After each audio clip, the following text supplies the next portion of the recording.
Spotlight on है। चलो फिर ठीक है, क्लास शुरू करते हैं। ओके, तो हम लोग लास्ट क्लास में क्या पढ़ रहे थे बेटा? कोई मुझे लिख कर बताएगा, क्योंकि आवाज आप लोगों की मेरे पास नहीं आ रही आज।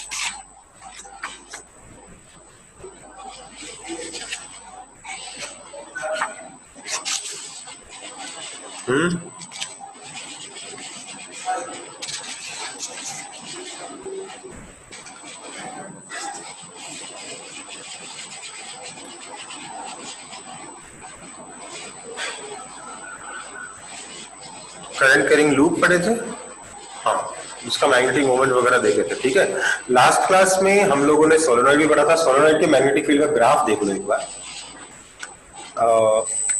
जो मैग्नेटिक फील्ड का ग्राफ होगा सोलेनॉइड का, वो कुछ ऐसा दिखेगा। जो आइडियल सोलेनॉइड है उसके बीच में कांस्टेंट रहेगा म्यू नॉट एन आई पर, एंड्स पे mu not an I by 2 होगा, और बाहर डिक्रीज होता जाएगा जैसे जैसे आप एक्सिस पे मूव करते जाओगे तब तक। क्योंकि रियल सोलेनॉइड में कांस्टेंट नहीं रहेगा, बट ग्राफ कुछ ऐसा आएगा, है ना?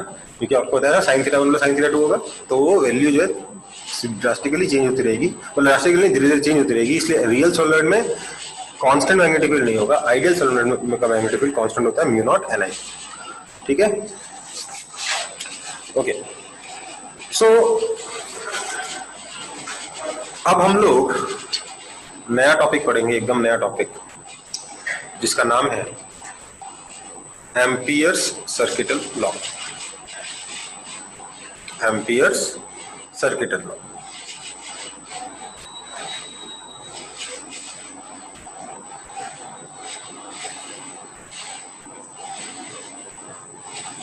ठीक है, ये एम्पियर सर्किटल लॉ क्या कहता है? ये कहता है बेसिकली, ये जो है ना, आपको जैसे गॉस लॉ हेल्प करता था कुछ कॉन्फ़िगरेशंस के लिए इलेक्ट्रिक फील्ड निकालने में, वैसे ही एम्पियर सर्किटल लॉ हेल्प करता है आपको मैग्नेटिक फील्ड निकालने के लिए कुछ करंट कॉन्फ़िगरेशंस। ठीक है, कुछ करंट कॉन्फ़िगरेशंस के मैग्नेटिक फील्ड निकालने के लिए आपको एम्पियर सर्किटल लॉ हेल्प करता है। ठीक, it's Gauss law equivalent in magnetic effect of current. क्या कहता है ये कहता है कि लेट से आप किसी भी बैकग्राउंड में आवाज आ रहा है, इस माइक से तो आने नहीं चाहिए बैकग्राउंड में आवाज, अभी भी आ रहा है या पहले आ रहा था? माइक तो पूरा नॉइस कैंसिलिंग माइक है बेटा। चलो ठीक है, एक अगर आ रहा है तो I will change my mic, I will change my speaker as well.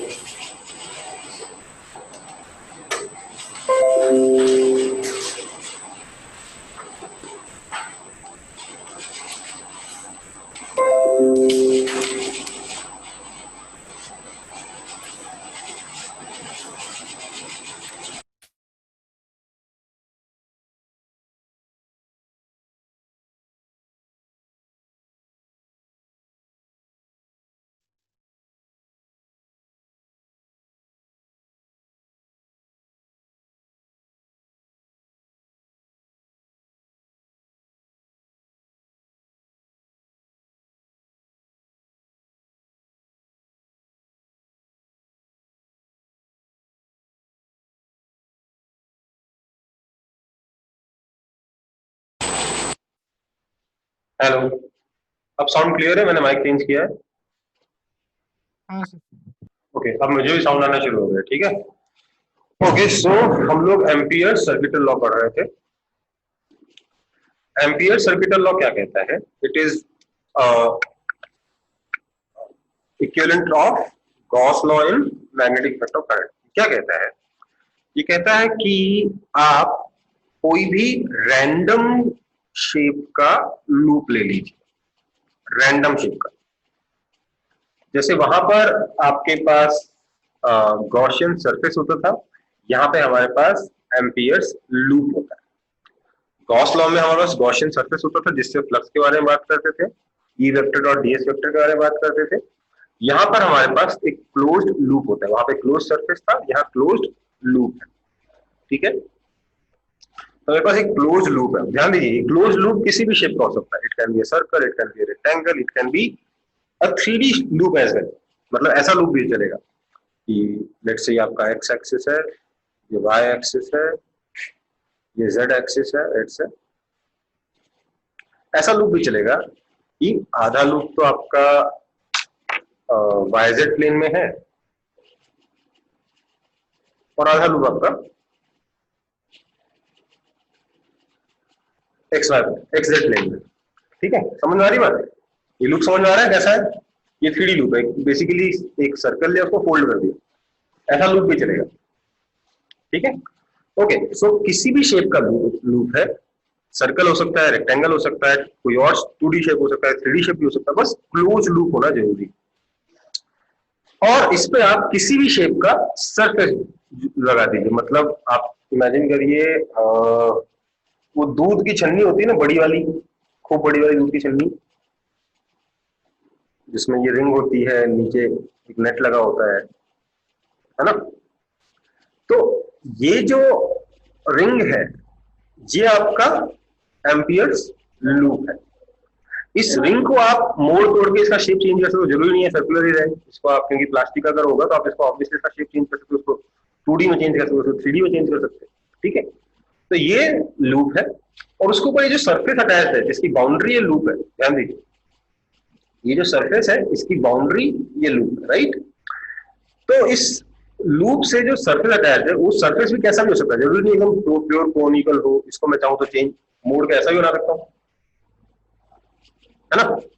तो किसी भी शेप का सरफेस अटैच कर दिया आप।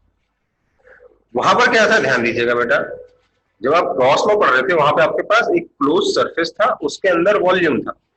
यहां आपके पास क्लोज्ड लूप है, उसके साथ में सरफेस अटैच।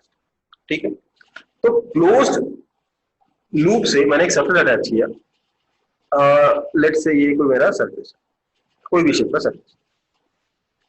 अब मैंने कहा कि अगर इसमें से करंट, लेट्स से कुछ करंट ऐसा है जो इस सरफेस को पेनिट्रेट करके निकल जाता है, ये करंट I1 यहां पे इस सरफेस को पियर्स किया और यहां से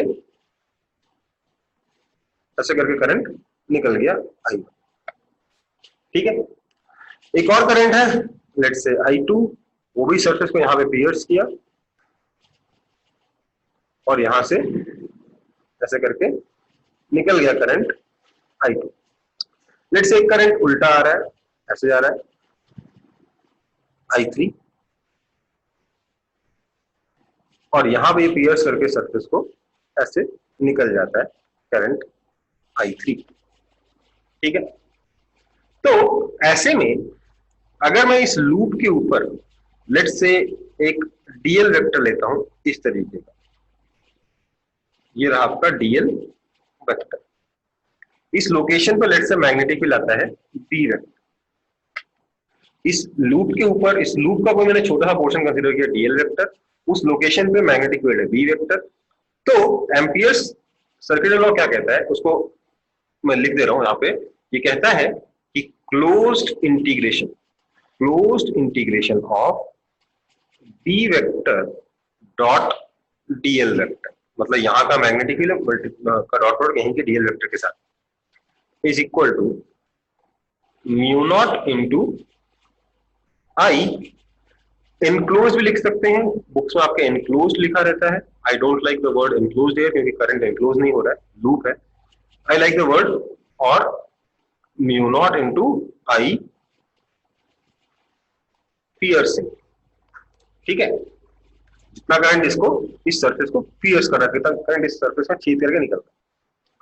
ध्यान दीजिए, ये लूप भी हाइपोथेटिकल है, आपने कंसीडर किया, असली में फिजिकल लूप होना जरूरी नहीं है।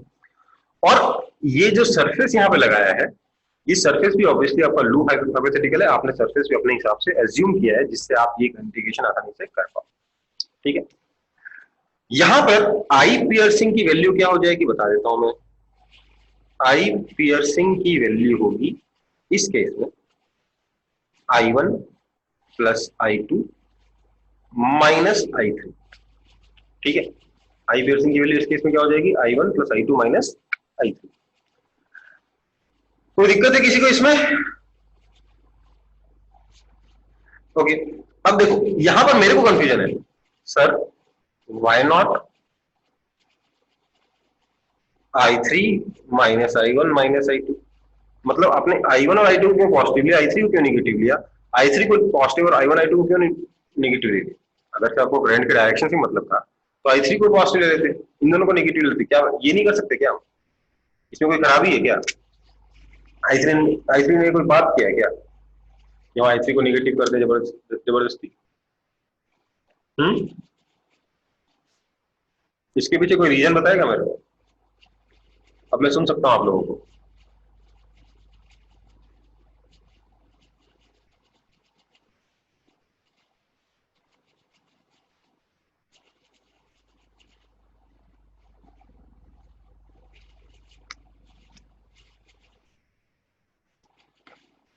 Anyone? At least try to explain, no?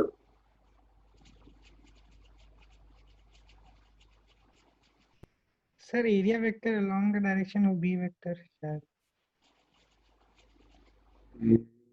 नहीं, बट हाँ आप मैं यहाँ बोला राइट हैंड थंब रूल, ऐसा समझ लो। हाँ ऐसा बोल सकते हो कि सर डीएल वेक्टर के साथ अगर आप उसके डायरेक्शन में अगर आप एरिया निकालोगे तो वो जिस करंट की तरफ आएगा वो सही, उस करंट को हम सही पॉजिटिव लेंगे। ये एक तरीका हो सकता है एक्सप्लेनेशन का। दूसरा एक्सप्लेनेशन ये है जो सही, जो ज्यादा एक्यूरेट है और ज्यादा इजीली समझ में आता है, वो ये है कि ये जो करंट I1 है इसकी वजह से मैग्नेटिक फील्ड कैसा होगा? ऐसा होगा ना, मतलब इस डीएल के अलॉन्ग होगा ना। I2 की वजह से भी डीएल के अलॉन्ग होगा और I3 की वजह से डीएल के अपोजिट डायरेक्शन में हो जाएगा। सोच के देखो, राइट हैंड थंब रूल लगा के देखो, आ रहा है कि नहीं आ रहा है? हाँ सर। आ रहा है ना। तो इसलिए बी वेक्टर और डीएल वेक्टर में आप क्या लोगे? आप वो उस करंट का मैग्नेटिक फील्ड जो डीएल के अलॉन्ग है उसको पॉजिटिव लोगे, और जिस करंट का मैग्नेटिक फील्ड डीएल के अपोजिट है उसको नेगेटिव लोगे। है ना? समझ में आई बात? तो अब मतलब कहने का ये है कि यही क्वेश्चन करते वक्त अगर मान लीजिए किसी ने डीएल वेक्टर उल्टा ले लिया, इस तरीके से डीएल वेक्टर लिख कर ऐसे, तो उसके लिए I3 पॉजिटिव हो जाएगा, I1 और I2 नेगेटिव हो जाएगा। ये आपकी चॉइस पर डिपेंड करता है कि आप डीएल को किधर ले रहे हो, उस हिसाब से आपको करंट कौन सा पॉजिटिव है कौन सा करंट नेगेटिव है ये डिसाइड हो जाएगा। कोई दिक्कत है आप लोगों को? सर तो मतलब दोनों ही सही है ना, वो हम लोग के ऊपर है कि हम लोग डीएल वेक्टर का डायरेक्शन किधर ले रहे हैं। लेकिन आप ऐसा नहीं कर सकते कि डीएल ये लिया और फिर I1 I2 को पॉजिटिव नहीं। अगर आप डीएल हाँ तो जिस ऑटोमेटिक हिसाब से लेंगे। जिस हिसाब से लोगे उस हिसाब से। ठीक है, कॉपी कर लो। आज मेरे ख्याल से क्वालिटी वीडियो की उतनी अच्छी नहीं है।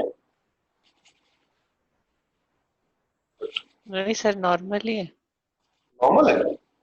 ओके, नहीं सर।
ओके।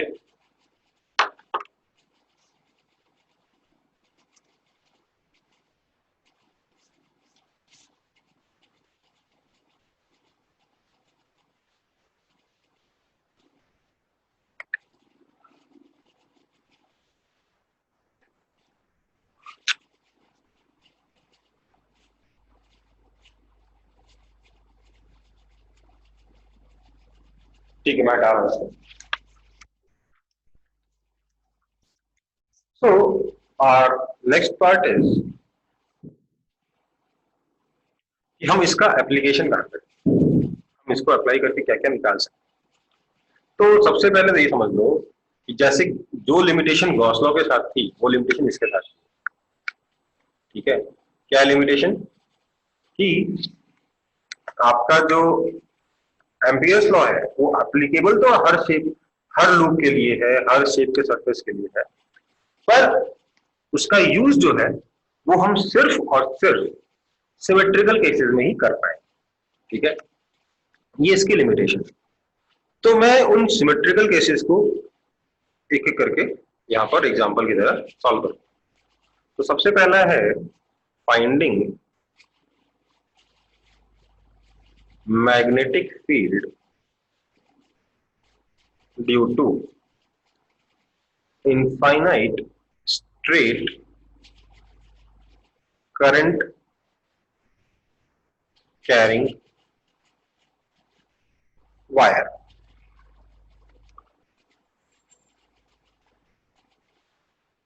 आप लोगों को याद होगा एक स्ट्रेट करंट कैरिंग वायर की वजह से मैग्नेटिक फील्ड होता कितना है? मैग्नेटिक फील्ड का फॉर्मूला था mu naught I upon 2 pi R, है ना? आर डिस्टेंस में मैग्नेटिक फील्ड यही मिलता है, ऐसे मिलता है। तो हम लोग एक काम करेंगे, यहाँ पर एक इनफाइनाइट, इस क्वेश्चन को सॉल्व करेंगे, इस फॉर्मूले को डिराइव करेंगे यूजिंग एम्पियर्स लॉ। क्या करेंगे हम यहाँ पे, हम इसके लिए एक इनफाइनाइट वायर लेंगे सबसे पहले तो, क्योंकि इसी की वजह से मैग्नेटिक फील्ड निकालना है, जिसमें करंट जा रहा है लेट से आई। ठीक है, अब मुझे इस वायर से लेट से स्मॉलर डिस्टेंस पर यहां मैग्नेटिक फील्ड निकालना है। तो इसके लिए मैं कहूंगा कि स्मॉलर डिस्टेंस पे इधर जितना मैग्नेटिक फील्ड होगा उतना मैग्नेट के पीछे भी होगा, उतना ही लेफ्ट में भी होगा, उतना ही राइट में भी होगा। तो मैं एक सिमेट्रिकल लूप बना लेता हूं, सिमेट्रिकल लूप बना लेता हूं, एम्पियर्स लूप, जो कि सर्कुलर है। तो मैंने एक सर्कुलर एम्पियर्स लूप बना लिया, कंसिडर। ठीक है, consider circular amperes loop around the wire. फिर मैंने कहा अगर यहाँ पे मैग्नेटिक फील्ड बी होगा तो यहाँ पे मैग्नेटिक फील्ड बी होगा, यहाँ पे भी होगा, यहाँ पे भी होगा।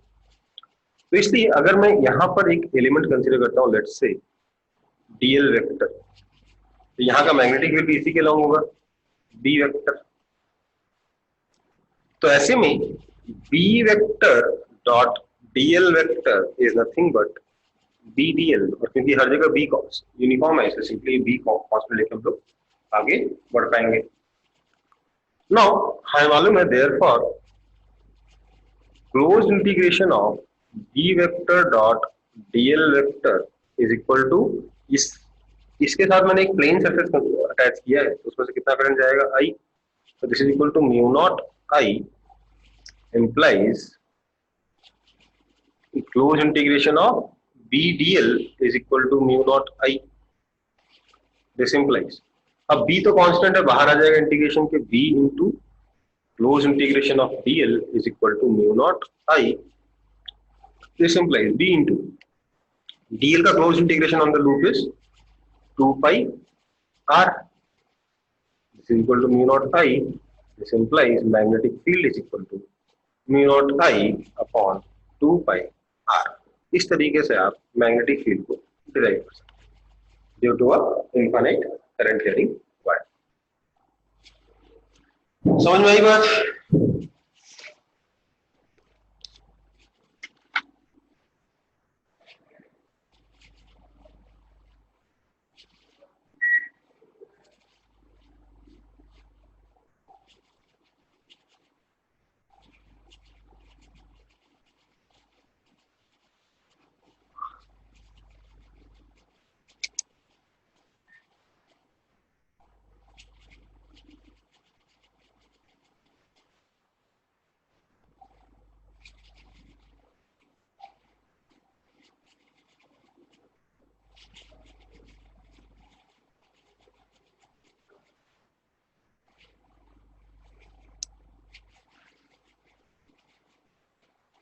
कॉपी हुआ?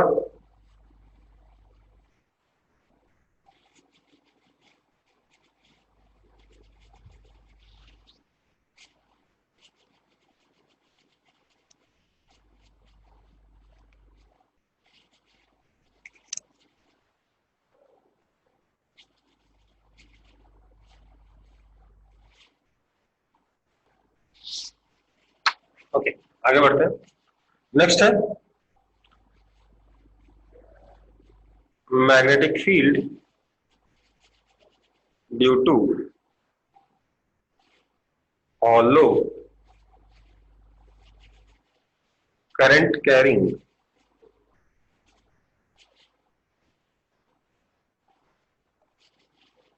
long cylinder। ठीक है, एक hollow current carrying long cylinder की वजह से मैग्नेटिक फील्ड बताना है आपको। क्या करेंगे इसके लिए? सबसे पहले तो डायग्राम बनाएंगे। हमारे पास लॉन्ग सिलेंडर का मतलब इनफाइनाइट सिलेंडर, ठीक है। अब इनफाइनाइट तो ड्रॉ नहीं कर सकते, तो जो ड्रॉ कर सकते हैं ड्रॉ कर लेते हैं। ये हमारा सिलेंडर है जिसके सरफेस से इस तरीके से करंट जा रहा है।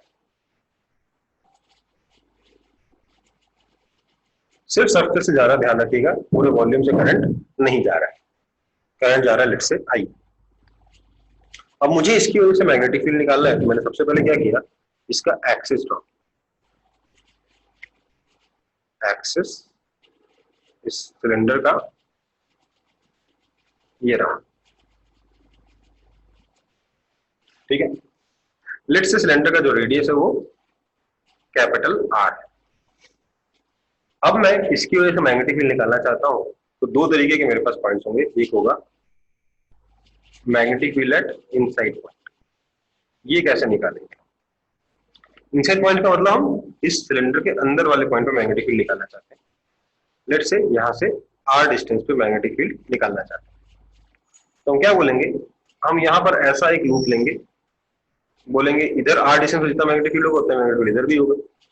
अब हम इस लूप के लिए बोलेंगे कि close integration of B vector dot DL vector is equal to mu naught into I enclosed. अब इस लूप के अंदर से देखिए कोई करंट नहीं आ रहा, क्योंकि सारा का सारा करंट सरफेस से जा रहा है।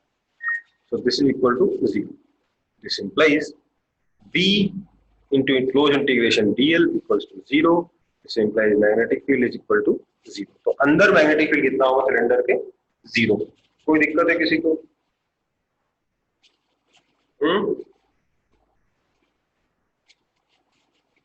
किसी को दिक्कत नहीं है?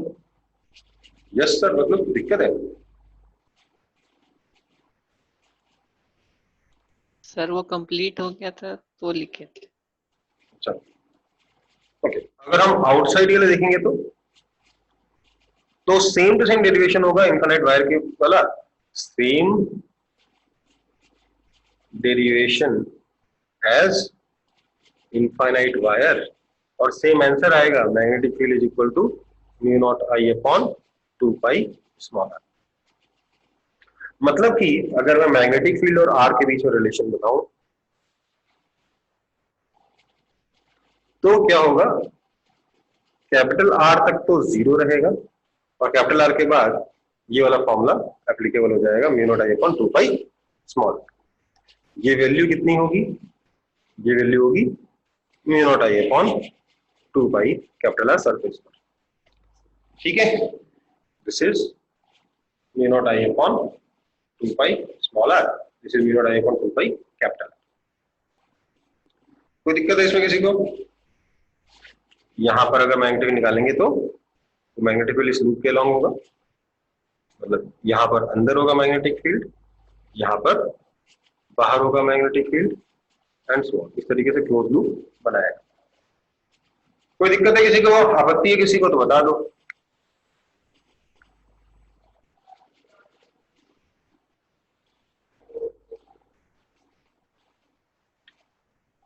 सर एक बार ग्राफ फिर से बोल दीजिए। देखो, अंदर मैग्नेटिक फील्ड 0 है, बाहर ये है। अंदर मैग्नेटिक फील्ड 0 है, बाहर क्या हो जाएगा, प्रोपोर्शनल टू 1/r हो जाएगा। ये रहा ग्राफ, रेक्टेंगुलर हाइपरबोला बनेगा, b into r is a constant, है ना? हाँ। ओके, अब देखते हैं सॉलिड सिलेंडर के लिए। तो कॉपी हो गया सबका? अगर कोई रिस्पॉन्ड नहीं करेगा तो मैं चेंज कर रहा हूं।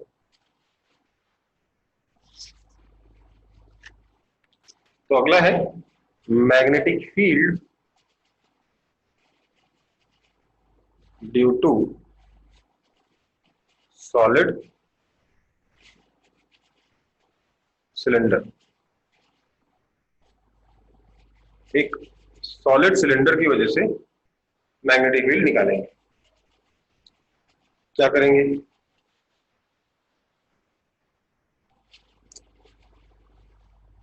सिलेंडर तो दिखने में आप डायग्राम में वैसा ही दिखेगा, बट फर्क क्या रहेगा, इस बार जो करंट है वो पूरे सरफेस से आ रहा है, सॉरी पूरे वॉल्यूम से आ रहा है, सिर्फ सरफेस से नहीं आ रहा। ठीक है, तो यहां पर करंट लेट्स आपका आई है, ये अगर इसकी एक्सिस मान लूं मैं, आपको सिलेंडर का रेडियस आर दे रखा है, तो आप सबसे पहले यहाँ पे जे लिख सकते हो, J is equal to I upon pi R square. J क्या है? Current density. ठीक है, तो ऐसे में अगर हम इसकी वजह से मैग्नेटिक फील्ड निकालना चाहें तो बी आउट का तो सेम डेरिवेशन होगा, वो तो सीधे हो जाएगा mu naught I upon 2 pi small R. इसमें कोई नया डेरिवेशन में कुछ करना भी नहीं होगा, बस बाहर एक लूप कंसीडर करिए, same to same infinite wire वाला फंडा लगेगा, सेम टू सेम आंसर भी आएगा। पर अंदर वाले पॉइंट्स के लिए हम लोगों को कुछ मेहनत करनी पड़ेगी। क्या करेंगे इस बार? यार हम बोलेंगे अंदर वाले पॉइंट के लिए, देखिए लूप ऐसा ही बनेगा आर रेडियस का, है ना, यहाँ पे मैग्नेटिक फील्ड चाहिए। हम बोलेंगे close integration of B vector dot DL vector is equal to mu naught into I enclosed या फिर piercing. This implies B vector और डीएल वेक्टर का वैल्यू कितना हो जाएगा? बी डीएल हो जाएगा, क्योंकि दोनों का डायरेक्शन सेम है, equal to mu naught into I enclosed is J into area. So this implies B into 2 pi small r is equal to mu naught j into pi r square। Pi pi खत्म, R R खत्म, क्या बचा? Magnetic field is equal to mu naught J R by 2। और अगर आप vector form चाहोगे तो vector form में ये रहेगा B vector is equal to mu naught into J vector cross R vector by 2। और नहीं भाई, क्योंकि जे उधर है, अगर आर इधर तो मैग्नेटिक फील्ड अंदर आ रहा है। जे क्रॉस आर देखो सही आ रहा है कि गलत गलत आ रहा है? जे वेक्टर इधर, लेट्स से आर वेक्टर इधर है, तो मैग्नेटिक फील्ड का डायरेक्शन देखो, जे क्रॉस आर किधर आ रहा है? अंदर आ रहा है कि नहीं आ रहा? तो mu naught J vector cross R vector bye.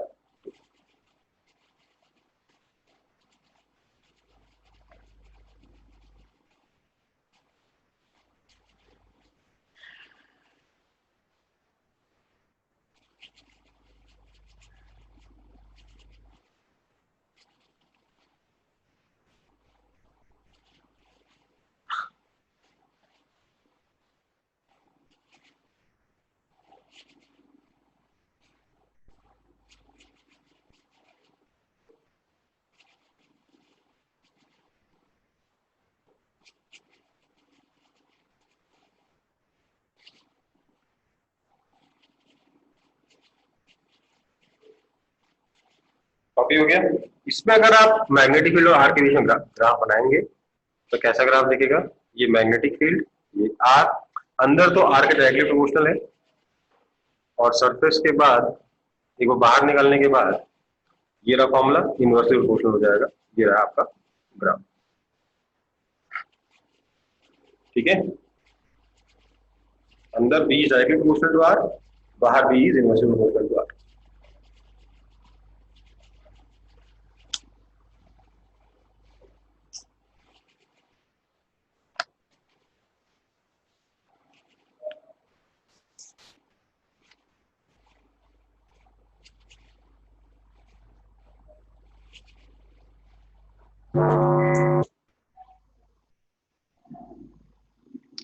आप लोग कनेक्टेड हैं या डिस्कनेक्ट हो गए? कनेक्टेड है सर।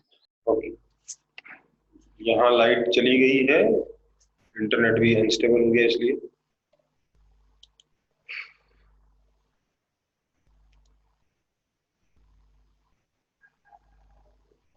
हेलो,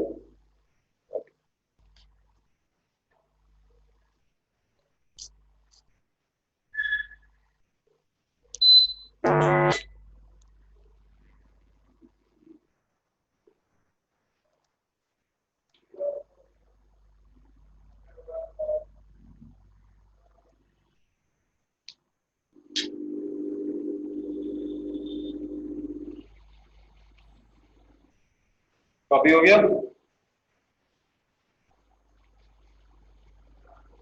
अगर कोई रिस्पॉन्ड नहीं करेगा तो हटा दूंगा अगले 5 सेकंड में।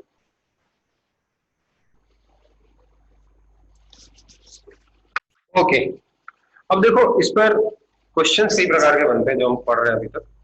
जैसे एक क्वेश्चन तो ये सब बोल देगा कि हमारे पास लेट्स से एक कोएक्सियल वायर है। कोएक्सियल केबल समझते हो आप लोग? कोएक्सियल केबल समझते हो आप लोग? नाम सुना है कभी कोएक्सियल केबल का? नहीं सुना। अच्छा, कोएक्सियल केबल नहीं सुना ना? सुनो बात, आप लोगों के घर में जो केबल टीवी आता था, अब तो वो आता है डीटीएच लग जाता है, अब तो सेट टॉप बॉक्स लगता है, बट पुराने जमाने में केबल टीवी आता था, केबल आता था, है ना?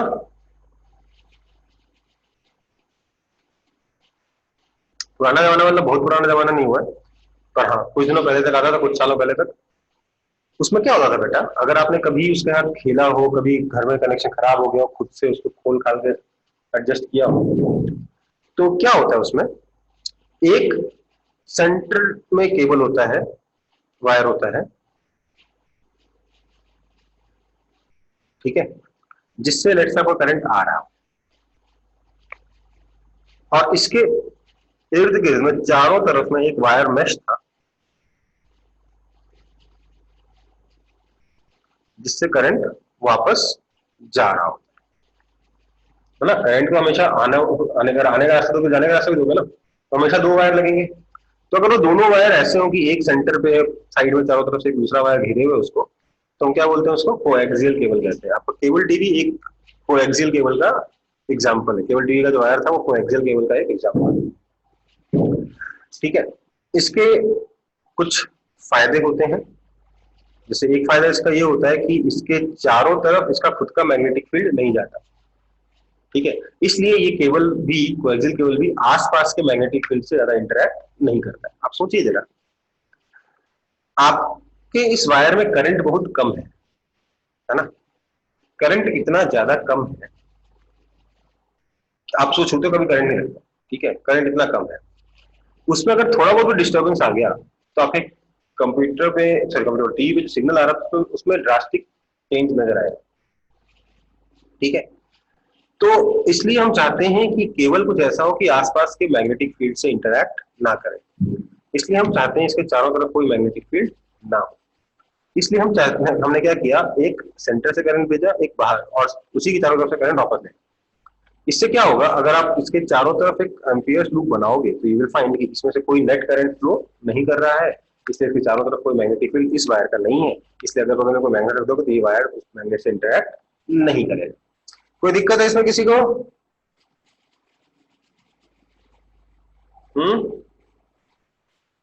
नहीं सर। ओके, तो कोएक्सियल केबल पर ही एक एग्जांपल है। एक कोएक्सियल केबल है which consist of an inner wire of radius a surround by outer shell of, क्या दे रखा है? एक कोएक्सियल केबल है जिसमें इनर वायर का रेडियस a दे रखा है, आउटर शेल जो है उसका इनर रेडियस b है और आउटर रेडियस c, ठीक है, समझ में आई बात? बेसिकली ये a है, ये b है और ये c, इस तरीके से आपको केबल दे रखा है। अब बोला है कि क्या होता है, इनर वायर में करंट, इनर वायर से मान लो करंट आई नॉट बाहर जा रहा है और आउटर के वायर से करंट आई नॉट अंदर जाएगा फिर, है ना? तो पूछा है कि अलग अलग पॉइंट्स पर मैग्नेटिक फील्ड कितना होगा, मतलब अगर सेंटर से मैं r डिस्टेंस को देखूं या x डिस्टेंस को देखूं तो what will be the magnetic field if x is less than a? if x is greater than a but less than b, x is greater than b but less than c and x is greater than c, इन सारे cases में क्या क्या magnetic field होगा। ठीक है, कोई दिक्कत है इसमें? कोई दिक्कत है क्वेश्चन में? No sir. अब मेरे को अगर मैग्नेट करना है, कुछ नहीं करना, सिर्फ एम्पियर्स लॉ लगाते जाना। क्या करूंगा मैं? सबसे पहले लिख लूंगा close integration of B vector और DL vector is equal to, क्या लिखूंगा मैं इसको सॉल्व करने के लिए? मैं सिर्फ इतना लिखूंगा कि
hello, is the audio still there?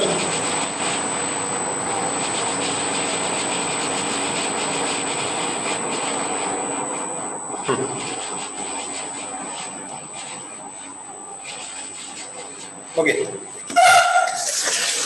so अब तो स्क्रीन आ रहा होगा ना सही से? हाँ सर।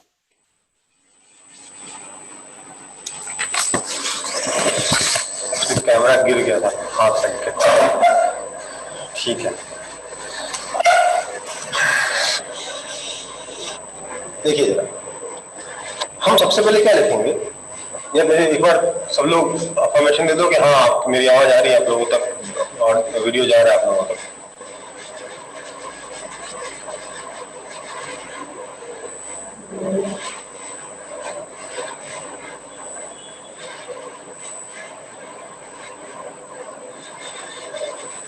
ओके, सो हम लोग बात कर रहे थे, क्या बोलते हैं इसको, हम लोग बात कर रहे थे इसके कैसे मैग्नेटिक फील्ड निकालने की। तो सबसे पहले हम ये करेंगे कि close integration of B vector dot DL vector is equal to mu naught into I enclosed, या आई इन कर देता हूं उसे, ठीक है। This implies B into 2 pi x is equal to mu naught into I in. So this implies magnetic field is equal to mu naught upon 2 pi x, mu naught upon 2 pi x into I enclosed by the loop, है ना। हम लोग क्या करेंगे, ये जो भी हमारे पास केबल था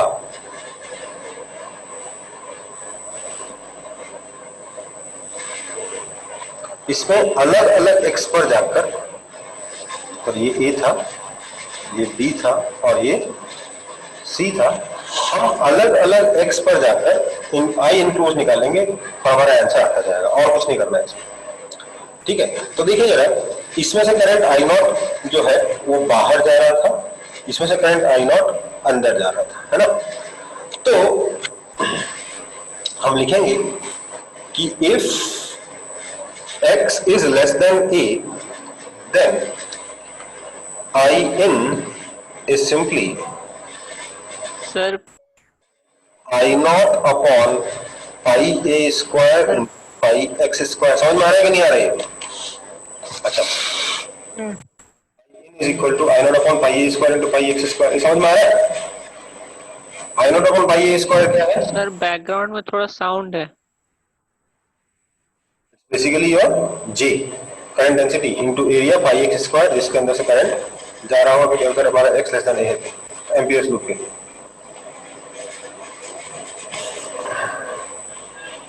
ओके, बैकग्राउंड में साउंड आ रहा है।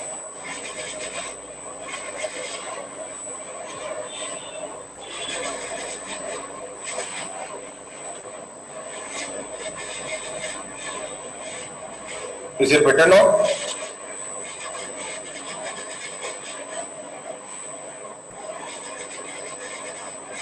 No? ठीक है, एक सेकंड।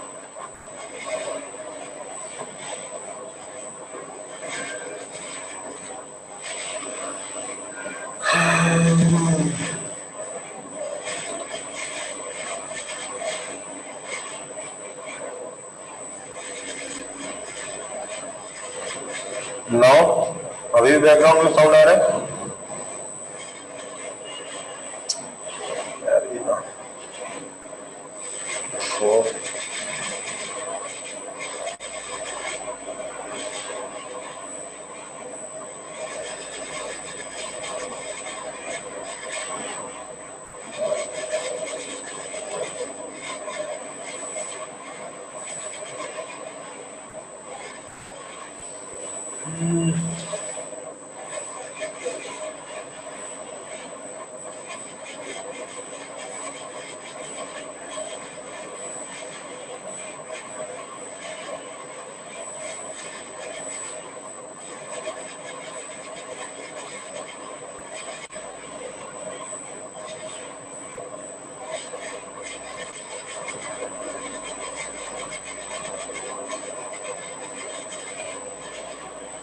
हेलो हेलो,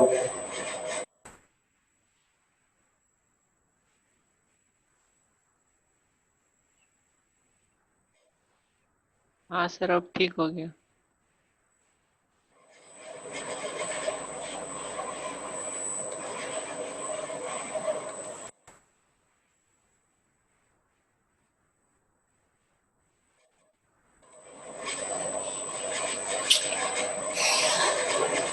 इधर नॉइस नॉइस इतना ज्यादा है क्या कि कुछ समझ में नहीं आ रहा?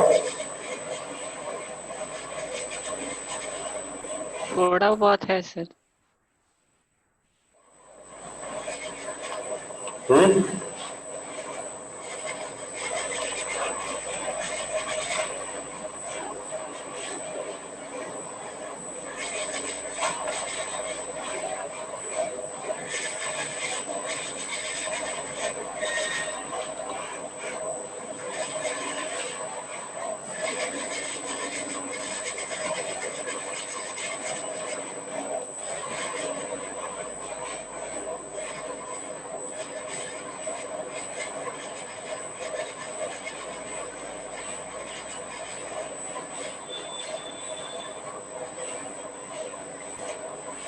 हेलो,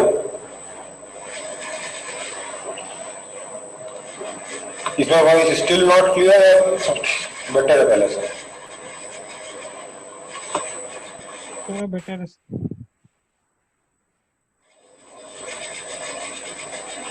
मेरा वो ये क्या हो जा रहा है?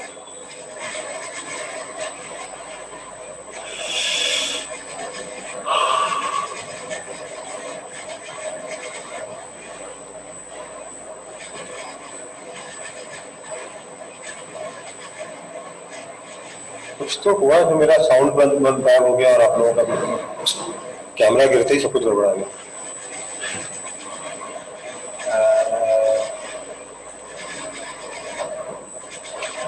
वीडियो कहाँ से, ऑडियो कहाँ से डालूं मैं?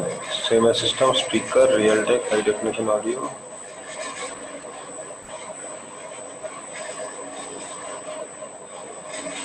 हाँ वो ठीक है बेटा, मेरा ही सिस्टम में कुछ गड़बड़ाया है, मैं बताऊँ। अब बेटर हुआ? प्लीज टाइप करके बताइएगा, मेरा कुछ तो दिक्कत है।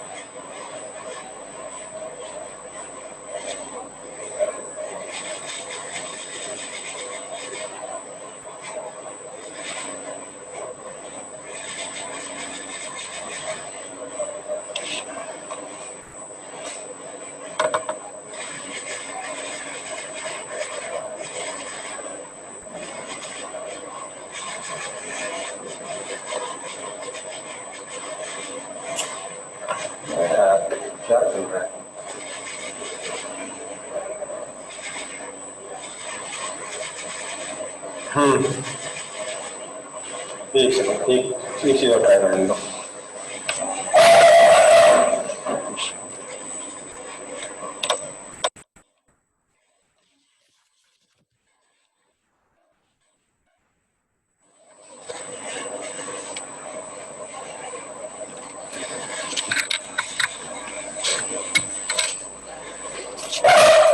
हेलो,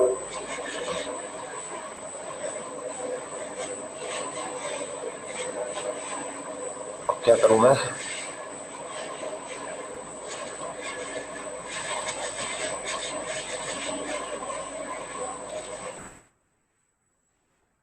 सर अब ठीक हो गया।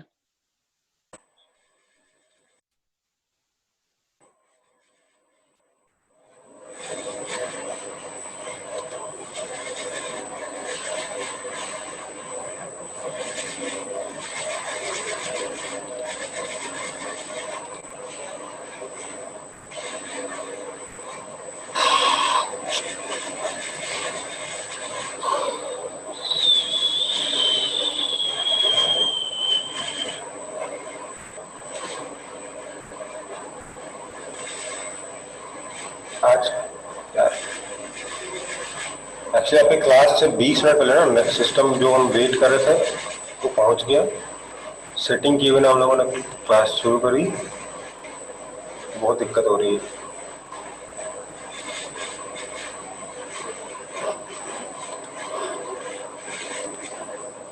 ये सेटिंग्स सेम है सिस्टम।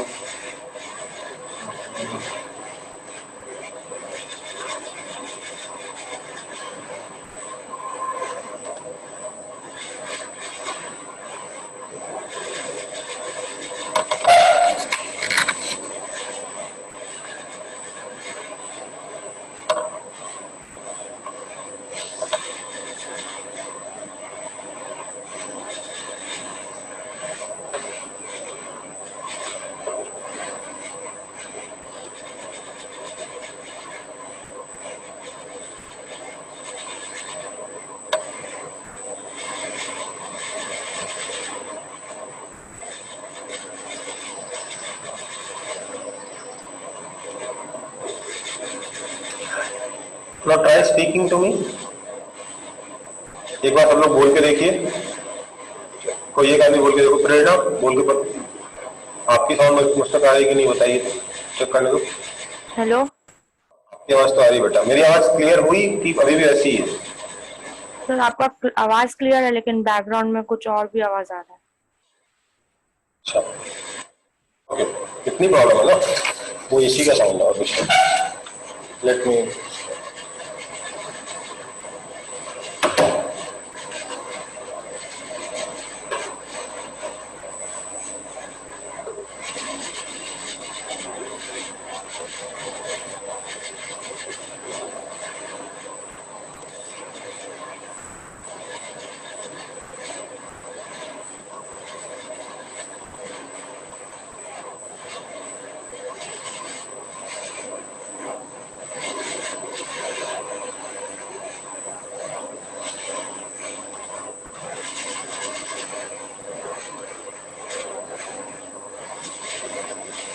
ओके बेटा, लेट्स कंटिन्यू। ठीक है,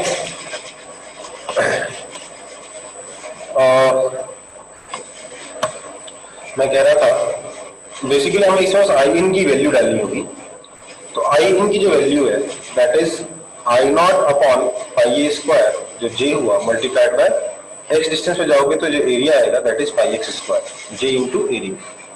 ठीक है, अगर आपका x जो है वो a से बड़ा है बट लेस देन b हो तो simply I in is equal to I. क्यों? अगर आप यहां पर लूप बनाओगे तो पूरा का पूरा आई नॉट तो इसके अंदर जा रहा है और उसमें से कोई सब्ट्रैक्ट नहीं हो रहा है।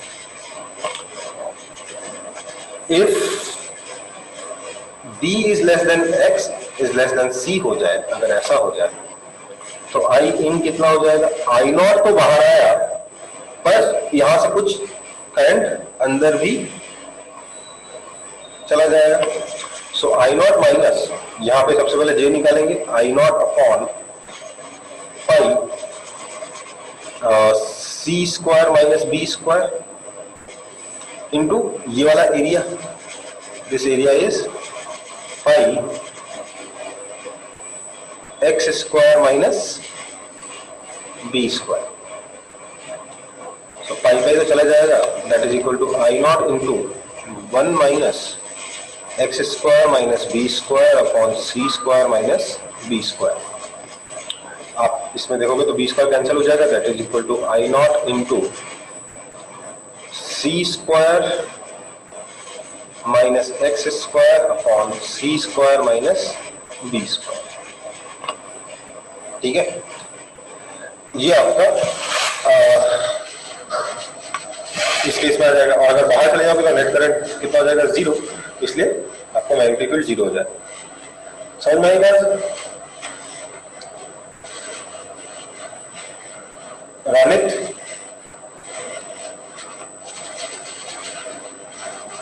हाँ ये अच्छा, ये वाला क्वेश्चन सबको समझ में आया कि नहीं आया, पहले ये बताओ। हाँ सर। ओके बेटा, ठीक है। आज डिफिकल्टी भी बहुत हो रही है पढ़ाने में, टेक्निकल इश्यूज आ ही रहे हैं, और ठीक है, नेक्स्ट क्लास में करेंगे आज इसके आगे का। ठीक है, नेक्स्ट क्लास में मैं थोड़ा सा फिर 5-10 मिनट एक्स्ट्रा लेने की कोशिश करूंगा नेक्स्ट 2-3 क्लासेस में, जिससे कि थोड़ा सा जो आज का लॉस हो उसको कवर कर पाए। ठीक है बेटा, ओके सर। ओके। सो अभी के लिए क्लास खत्म करते हैं, नेक्स्ट क्लास में मिलेंगे।